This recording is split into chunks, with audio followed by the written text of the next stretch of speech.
Headline: Putin's Ukraine gamble seen as biggest threat to his rule. Source: Yahoo News. Date: 20 February 2023. Details: Vladimir Putin says he learned from his boyhood brawls in his native St. Petersburg. If you want to win a fight, you have to carry it through to the end, as if it were the most decisive battle of your life. That lesson, cited in the most recent biography of the Russian president, seems to be guiding him as his invasion of Ukraine suffers setbacks and stalemates. The Kremlin strongman, who started the war on February 24, 2022, and could end it in a minute, appears to be determined to prevail ruthlessly and at all costs, stoking his countrymen this month on the 80th anniversary of the Battle of Stalingrad that turned around Moscow's fortunes in World War II. He said, "The willingness to go beyond for the sake of the motherland and the truth, to do the impossible, has always been and remains in the blood, in the character of our multi-ethnic people." But so far, Putin's gamble in invading his smaller and weaker neighbor seems to have backfired spectacularly and created the biggest threat to his more than two-decade-long rule.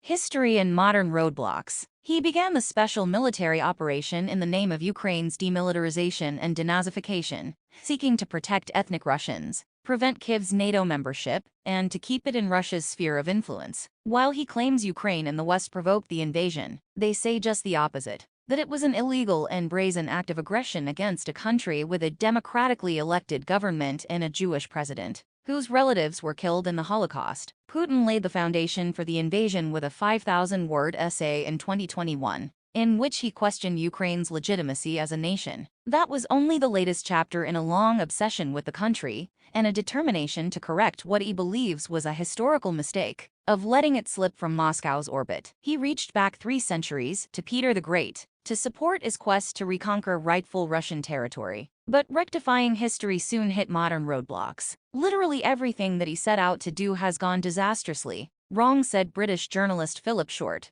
who published his biography, Putin, last year. Despite armed interventions in Chechnya, Syria, and Georgia, Putin overestimated his military and underestimated Ukrainian resistance and Western support. Russian media try to boost his authority with images of a bare-chested Putin riding a horse, shooting at a military firing range, and dressing down government officials on TV. But the war has exposed his shortcomings and the weakness of his military, intelligence services, and some economic sectors. Ukrainian forces have liberated more than half the territory Russia seized. The war has killed tens of thousands on both sides, caused widespread destruction, and induced not only Ukraine but Sweden and Finland to seek NATO membership. It has increased the security threat to Russia and scuttled decades of Russia's integration with the West, bringing international isolation. Increasingly, Putin seems to be improvising in a conflict much longer and more difficult than he expected. For example, he's threatened to use nuclear weapons, then backed off. The strategy is familiar from his lifelong passion, judo. You must be flexible. Sometimes you can give way to others. If that is the way leading to victory, Putin recounted in flattering 2015-17 interviews with American director Oliver Stone. In Putin's view, an aggressive West wants to crush Russia. His narrative, along with increasingly repressive measures to stifle domestic dissent,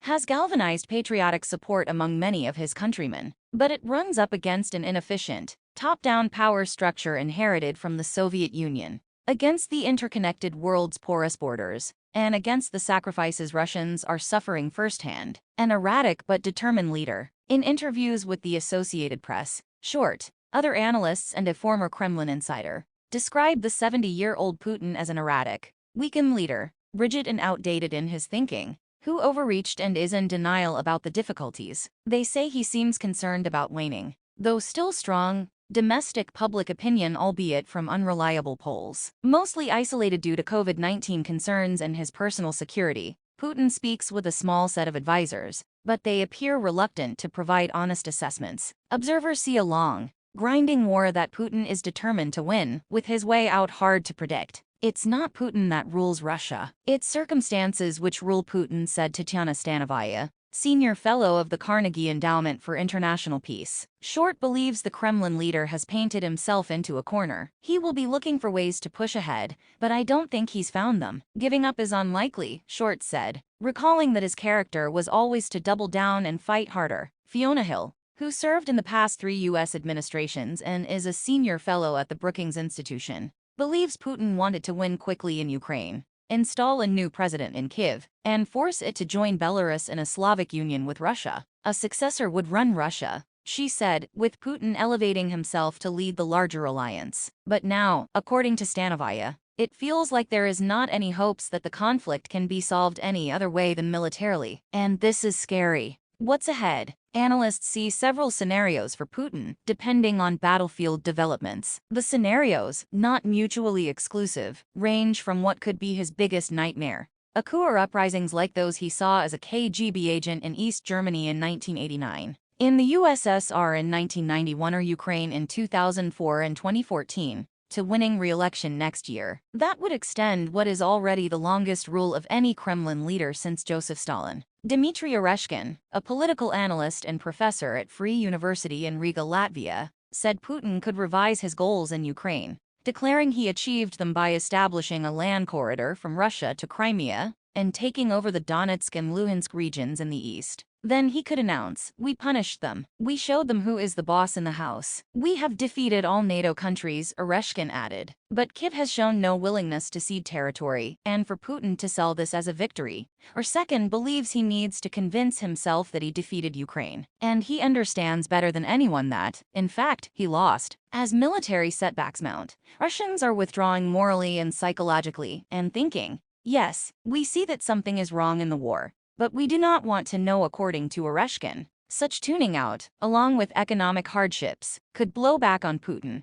He said, perhaps this spring, as Russians ask, "You promised victory, so where is it?" Former Putin speechwriter Abbas Galyamov said the Russian president doesn't admit mistakes or defeats, and desperately needs a victory just to prove the point that he's a strongman. Even some in the military are turning critical, he said. When he becomes hated by more than half and we're driving in this direction, the chances for a coup, elite coup, military coup, will increase, Galyamov said, giving a timeline of 2024, plus a couple of years. Stanovaya and Short believe no uprising is imminent, even if people are suffering, and they can be discontented and angry. There is no way to make it political, Stanovaya said. Galyamov sees a way out for Putin if he can gain recognition of new territories, plus a declaration of NATO that it stops expansion, for example, or Ukrainian introduction into their constitution of their neutral status, or their declaration that Russian will be the second official language. Death or succession. Another possibility is Putin dying in office,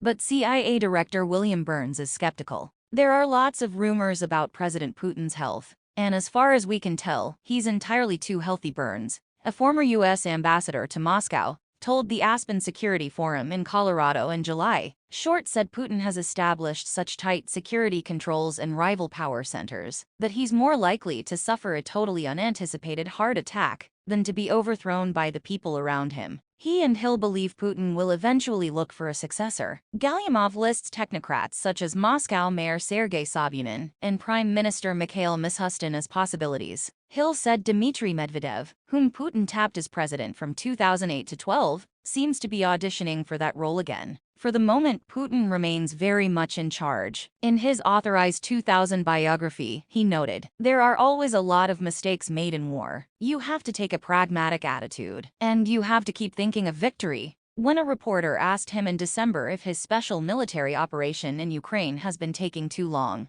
Putin replied with a Russian idiom about big goals being achieved incrementally. The hen pecks grain by grain. Thanks for watching. Please like, comment, and share. Don't forget subscribe and click the bell button to get update news reminder.